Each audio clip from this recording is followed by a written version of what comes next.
but when they hit the ground, they explode. Flames swallow the courtyard, smoke devours the air, and through the haze, Katniss Everdeen sees her sister, Prim, running forward in a medic uniform. Then another blast. White light, silence.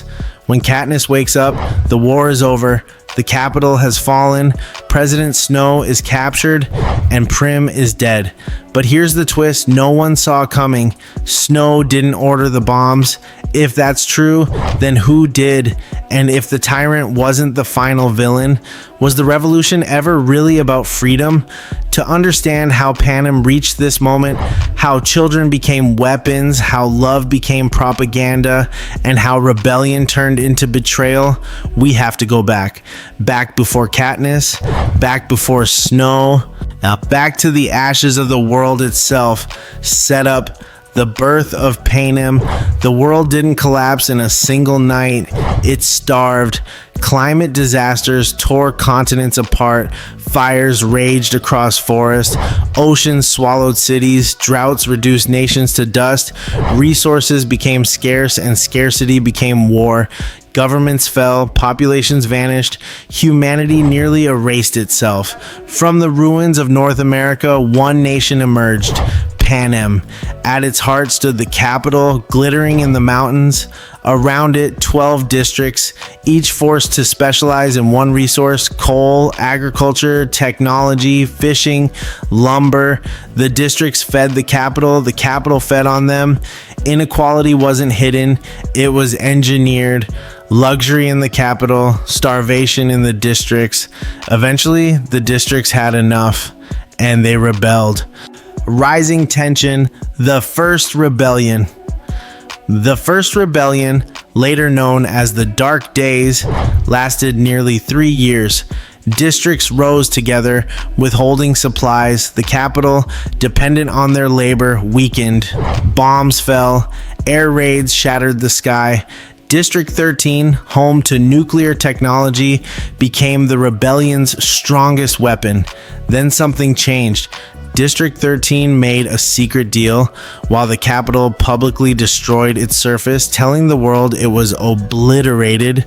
13 went underground. The other districts believed 13 was gone. Without its leadership, the rebellion collapsed.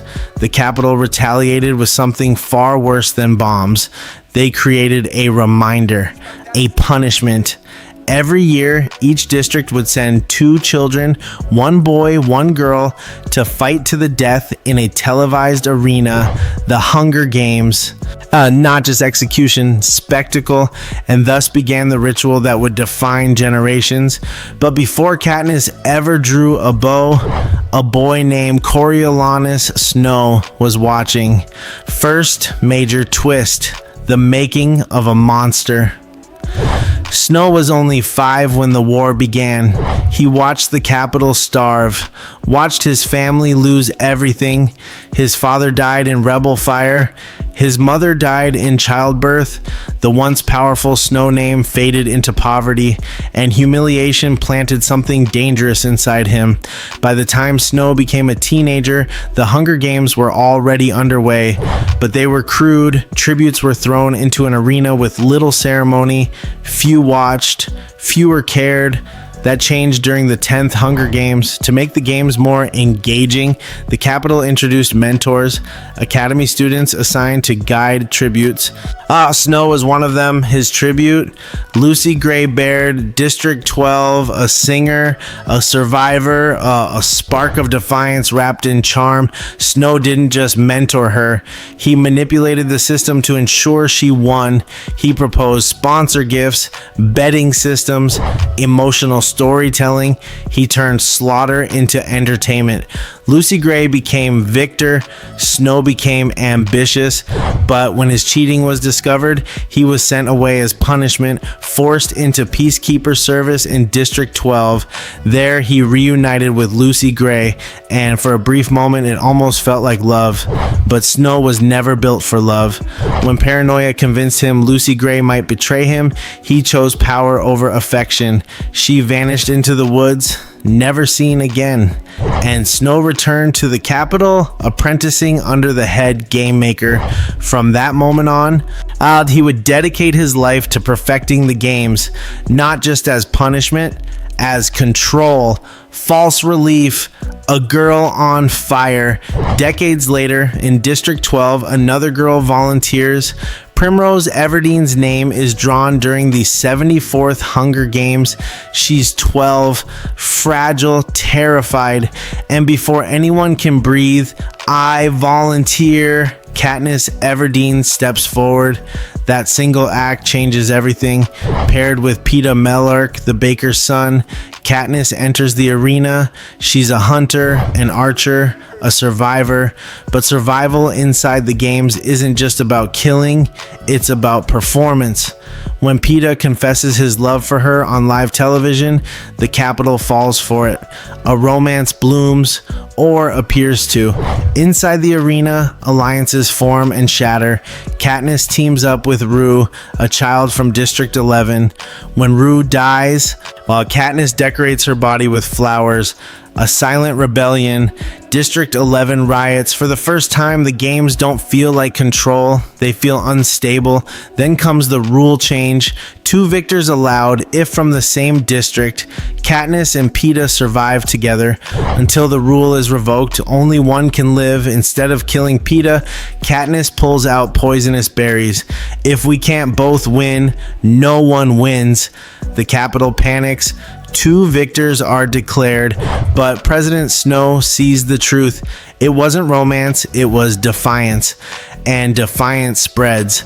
Bigger twist, the arena was never the real game. The 75th Hunger Games arrive, a quarter quell. This time, tributes are chosen from existing victors. Snow's message is clear. No one escapes. Katniss is forced back into the arena. Peeta volunteers to join her. But something is different. Many tributes aren't enemies, they're conspirators. Unknown to Katniss, a secret rebellion is in motion, led by Plutarch Heavensbee and the hidden District 13. The arena itself is a clock. Every hour brings new horrors. Poisonous fog, blood rain, lightning storms. BT, a genius tribute, devises a plan. Harness the lightning, destroy the force field. Underground, militarized, led by President Alma Coin. Katniss is declared the Mockingjay, Abame Chombaikaki J, the symbol of rebellion. But symbols are tools. Coin needs her face, her fire, her pain. While propaganda spreads, Peeta appears on Capitol broadcasts pleading for ceasefire. He looks wrong, hollow, brainwashed. The Capitol tortures him, rewrites his memories, turns love into fear. When he's finally rescued, he attacks Katniss, sees her as a monster. The boy who once offered her bread now wants her dead. War consumes the districts.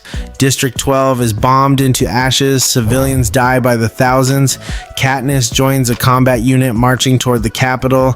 Pods, deadly traps, turn streets into battlefields. Friends die. Finnick dies. One by one, hope bleeds out, and then comes the final assault. Capitol children are used as human shields outside Snow's mansion. Prim is among them. Gone. The Capitol falls hours later. Final shocking reveal. The real enemy. Katniss confronts Snow in his greenhouse prison. He's dying. A calculated move.